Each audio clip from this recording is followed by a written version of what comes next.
Welcome to Backpage Blues. We are delighted to be back on the roof in central London, and it is nice. Glorious up here. I'm joined by Charlie the Hurricane Skillen from the Mail Online. How are you? Yeah, I'm very well, mate. You're looking good. Thank you. You too. I'm liking these shades. Really? Well, no, not so much actually. Oh, thanks. Well, look. I mean, you get slagged off all the time for wearing sunglasses like indoors. He's like a rock star, this boy, and you get slagged off all the time for it. So I thought I'd show a bit of solidarity with my pal. Look, Hurricane, you know I love you. I love the glasses. I'm sorry. I'm not convinced now.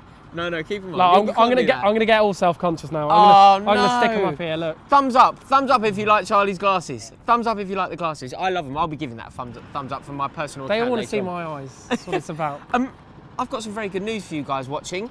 Chelsea are going to sign Raheem Sterling. He's a fantastic young English forward, and he's about 10.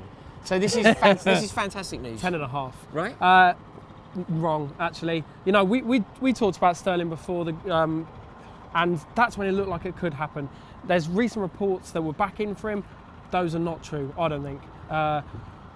We reported this week that if Sterling does go to an English club, it's going to be City. Liverpool are in a massively strong position with this. He's got 2 years left on his contract. Liverpool want £50 million for Sterling. You know, that Chelsea are not going to pay that by any stretch of the imagination. Manchester City might. They're desperate for homegrown players, like literally desperate for them. Not, you know, we need homegrown players, but not as badly as they do. They also actually need an attacking kind of winger, attacking midfielder. We possibly don't, especially if someone like Oscar is going to stay. I don't see Chelsea making a move for Sterling at this point. I think if he moves, he'll move to Liverpool. The other one that is interesting, a man that we know well, Benitez, could well be interested. I like that hiss. He could well be interested in to bring him to Real Madrid. Sterling? Yeah. So Sterling's options. See, that is the kind of thing that I expect to be hearing about Sterling. I find it really fascinating and very interesting, actually, particularly commenters in our viewership. Yeah. They say that lots of people say they don't want Sterling, they don't rate Sterling. I just don't agree. I really don't. But that's the beauty of football, isn't it? Opinion and debate. Definitely. But Definitely. I would have Sterling at Chelsea in a heartbeat, and I'm slightly disappointed. I think he's a very talented player, and I think if he does move to Man City, he would be fantastic, and I think a lot of people are going to be eating their recent words about him. He's a great player. He's 20 years old. He's such a good footballer. Yeah, and unfortunately, I don't see it for Chelsea. It's such a shame. However, some good news. I think that we could still be making a bit of a raid on Merseyside. Yeah, definitely.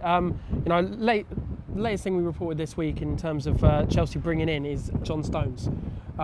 Very, very classy, young English Everton centre half. He is very good. And there's lots of young players who've got the hype around them. For me, Stones is absolutely the real deal. Now we face a battle with Manchester United to keep him, to get him. Even, and the only problem there is that what are you laughing at? Sorry, your hair went nuts. Oh. Like the old days, very isn't interested it? in Like this. the old days. He's a Man United fan, Stones. Everton will be desperate to keep him. That's gonna take a monumental bid to get him from Everton. But Chelsea or Man United, Chelsea have watched Stones for a while. You know, since he was a teenager. Well, he still is a teenager. I think he's 20. He was a kid. Yeah, since he was a kid. Yeah. We've said loads of times that Chelsea will be buying a centre half this summer. But is Stones an improvement on Gary Cahill? Well, the thing is, there's two questions, right? Is he an improvement? Is current Stones an improvement on current Gary Cahill? Possibly not. Gary Cahill's got bags of experience. Won the European Cup. He's won the European Cup. He's won everything there is to win. But, we need to be thinking about the future. In fact, I think if anyone watched England the other day and saw Gary Cahill without John Terry, and obviously many times that's happened for Chelsea as well. As I predicted a long time ago, Mr. Skillen. I'd be a little bit worried about that.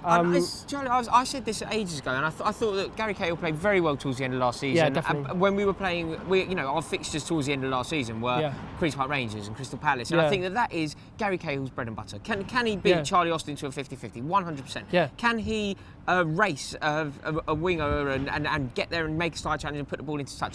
Absolutely. Yeah. Can he outthink Luis Suarez in a World Cup final? Absolutely not. And No, that is a problem. And the first thing to say is very few can. No, absolutely, no, of course, but the players at Chelsea Football Club should be able to, because that's the level that we want to be competing on. It is. And when I slate Gary Cahill, I don't want anybody to. I'm getting very animated now because I don't want people to think I dislike Gary Cahill. It's not that. It's just that I can see that he isn't of the required level to be Chelsea's solid starter every week. I think that we need to have players who are at the epitome of their game. I think in 2 years' time, I don't think you'll see Gary Cahill at Chelsea. Possibly even next year. But in 2 years' time, I certainly don't think you'll see Gary Cahill start for Chelsea.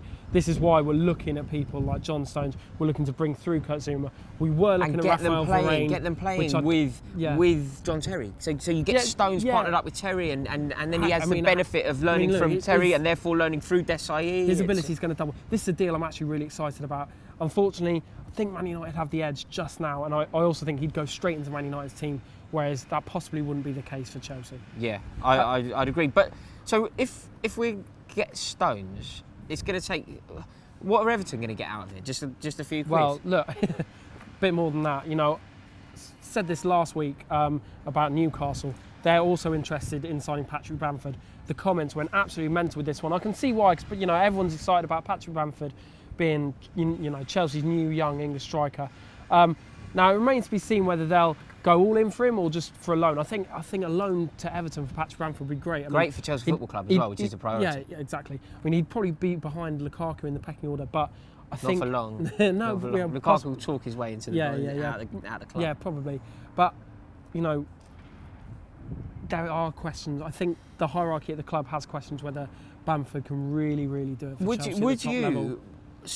It would be a travesty, really, to lose Patrick Bamford before he played a first-team game. It would be. It would actually go against the grain. It would kind of undermine everything that we're trying to achieve. It would go against the grain. I'd be very disappointed. I think everyone that kind of watched this show would be disappointed. But I think, you know, at the end of the day, if we're going to get a good deal out of it, then it might have to happen. Like I said, Mourinho, when he speaks about Bamford, doesn't speak particularly warmly about him. You know, obviously that might just be a front, like everything Mourinho does. But I've still got my doubts that Mourinho really sees him as part of Chelsea's future. Whether that's right or wrong, that's so what would be great then is if he went to Everton on loan, scored 22 goals, and that would be an indication to Mourinho, or well, not only to Mourinho, to the world, he is Chelsea quality. Deal. He is the real deal. Yeah, you know. So he's got the opportunity to prove it. It's just up to him. He has, but you know. Also, if Everton come in with a permanent offer, it's something Chelsea are going to have to think about. What it won't be, possibly, is a swap deal for Stones, because as we know, swap deals absolutely never happen. Okay.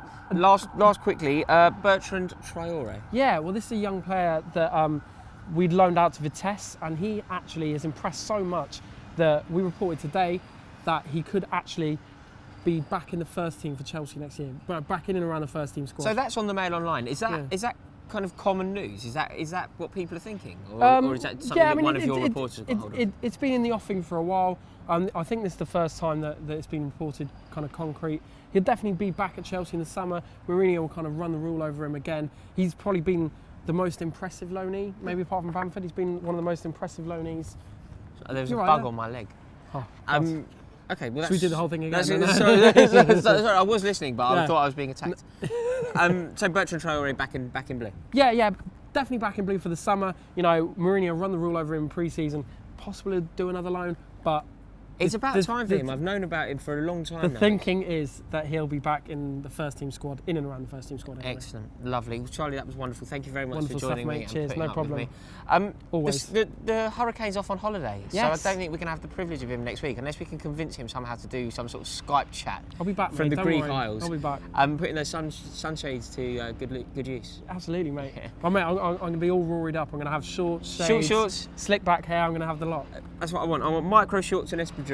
Absolutely. Yeah, brilliant. I want some selfies sent through. Guys, thank you very much for watching. Very interested in your comments here. Do me a favour. I don't know enough about Bertrand Traore. I should know more about him than I do. Can you just let me know? Is he somebody that you think can have a future at Chelsea Football Club, or do you feel like he may have to move on to pastures new? Thank you very much for watching. Thank you for all of your hard work and putting up with me. And also, thank you guys for watching. Get your comments in below, and if you haven't subscribed, please do it now. This is something that fills me with fear, because we know that Mo Salah is an incredibly gifted football player. We've seen him destroy Chelsea in the past.